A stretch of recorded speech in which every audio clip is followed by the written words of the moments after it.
Hello friends, India जी के classes में आपका स्वागत है। तो कैसे हैं आप सभी? उम्मीद होगी आप सब अच्छे होंगे। जैसा कि हम पीछे से चल रहे हैं, राजस्थान के और इंडिया के जितने भी क्वेश्चन हैं उनको कवर करने की कोशिश कर रहे हैं। तो आज का हमारा टॉपिक है राजस्थान के लोक देवता। जैसा कि हमने शुरू किया हुआ है कि जितने भी लगभग राजस्थान और इंडिया के क्वेश्चन हैं हम कवर करने की कोशिश करेंगे। आज का हमारा सिलेबस में राजस्थान के जो लोक देवता हैं, जो 5 मेन लोक देवता हैं, उनके क्वेश्चन कवर करने की कोशिश करेंगे। तो चलिए ज़्यादा बातचीत न करते हुए आज की हमारी क्लास को शुरू करते हैं। तो सबसे पहले हम पढ़ेंगे गोगा जी के बारे में। गोगा जी, जिसको गोगा पीर भी कहते हैं और जाहर पीर भी कहते हैं। ठीक है, चलिए शुरू करते हैं।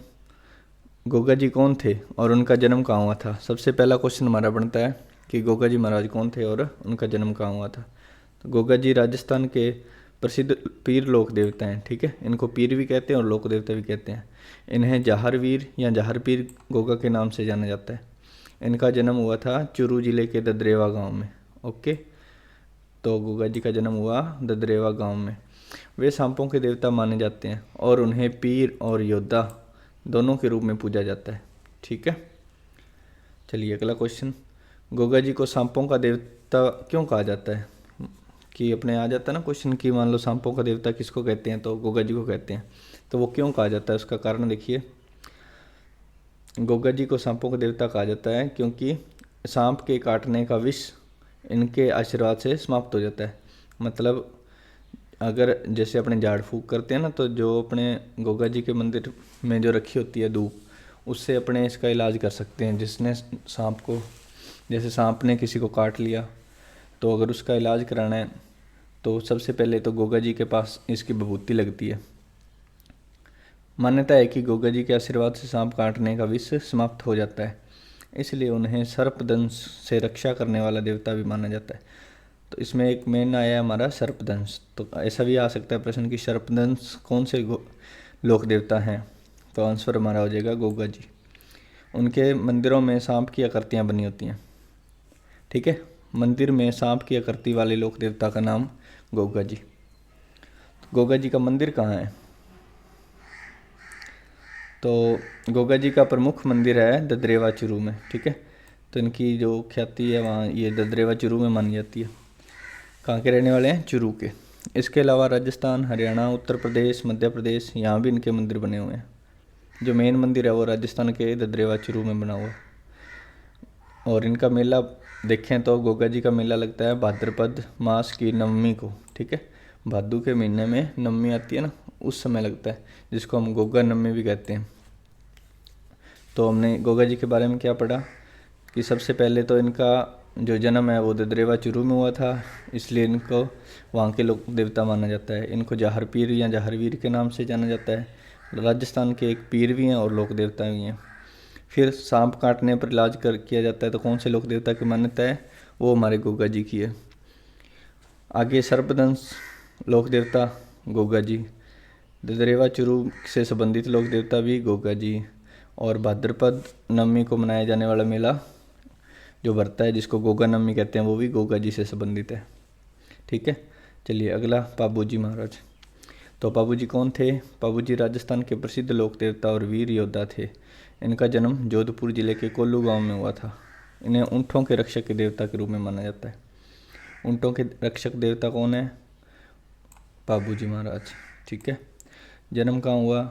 जोधपुर जिले के कोल्लू गांव में। तो जोधपुर जिले से संबंध रखने वाले हमारे पाबू जी, कोल्लू गांव से संबंध रखने वाले पाबू जी, ऊँटों के देवता पाबू जी। फिर क्वेश्चन बनता है कि पाबू जी ऊँटों के देवता कैसे बने, क्या कारण था?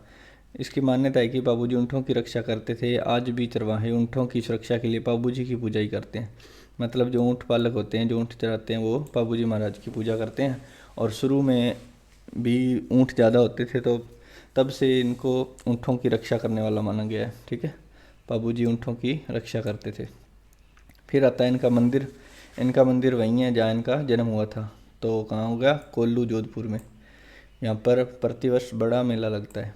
ओके, चलो आगे देखते हैं कि पापू जी की कथा किस लोक कला में गाई जाती है, मतलब क्या बजाते हैं उसमें, और इनकी जो लोक कला है वो कहलाती क्या है। तो पापू जी की कथा है वो पापू जी की फड़ कहलाती है। ठीक है, जैसे मान लो अपने कोई क्वेश्चन पूछ ले कि राजस्थान की प्रसिद्ध लोक कला में कौन से लोक देवता की लोक कला है, तो पापू जी की फड़ है। ठीक है, चलिए 2 पढ़ लिया हमने। सबसे पहले गोगा जी की बात करें तो क्या हुआ था, इनको जहरपीर या जहरवीर गोगा जी कहते थे। सांपों के देवता कहते हैं, सांप काटने पर विष समाप्त करते हैं, इसलिए इनको सर्पदंश भी कहा जाता है। और इनका जन्म ददरेवा चूरू में हुआ था, वहीं इनका मेला लगता है। फिर क्या बात हुई थी कि इनकी जो गोगा नवमी को इनका मेला लगता है, भाद्र मास की जो नवमी है उसको गोगा नवमी कहते हैं, वो भी कहाँ लगता है, ददरेवा में। फिर आए थे पापू जी महाराज कौन थे, ये जोधपुर ज़िले के कोल्लू गांव में रहने वाले थे और ये ऊँटों के देवता माने जाते हैं। तो ऊँटों के देवता पापू जी का मंदिर जहाँ इनका जन्म हुआ था कोल्लू जोधपुर में, वहीं है। सबसे फेमस क्या है, पापू जी की फड़ फेमस है। अगला रामदेव जी हमारे रामसा पीर, इनका मंदिर कहाँ बना हुआ है, जैसलमेर में। ठीक है, तो रामदेव जी कौन थे, सबसे पहले तो रामदेव जी राजस्थान के महान पीर लोक देवता के रूप में माने जाते हैं, यानी जो पीर भी हैं और लोक देवता भी हैं। इनको रामसा पीर भी कहते हैं। ये हिंदू और मुस्लिम दोनों के प्रतीक माने जाते हैं, मतलब दोनों जो हिंदू हैं और मुस्लिम हैं वो दोनों ही इस रामदेव जी की पूजा करते हैं। दोनों देवताओं जो दोनों जात अपने हैं धर्म, उन दोनों धर्मों में इनको समान रूप से पूजा जाता है। फिर इनका जन्म हुआ था जैसलमेर के पोखरण में। ठीक है, जैसलमेर के पोखरण में हुआ था। रामदेव जी का मंदिर भी कहाँ है, रुनिच्चा रामदेवरा जैसलमेर में। ये एक मेन क्वेश्चन है जिसको अपने रामदेवरा भी कहते हैं।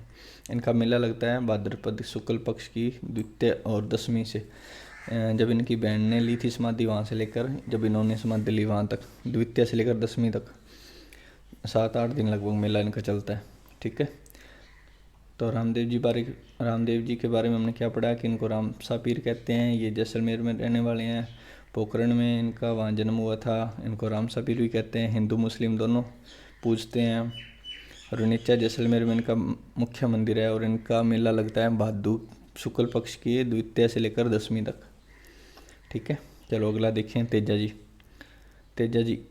जी भी राजस्थान के वीर लोक देवता हैं। इन्हें सर्पदंश से रक्षा करने वाला माना जाता है।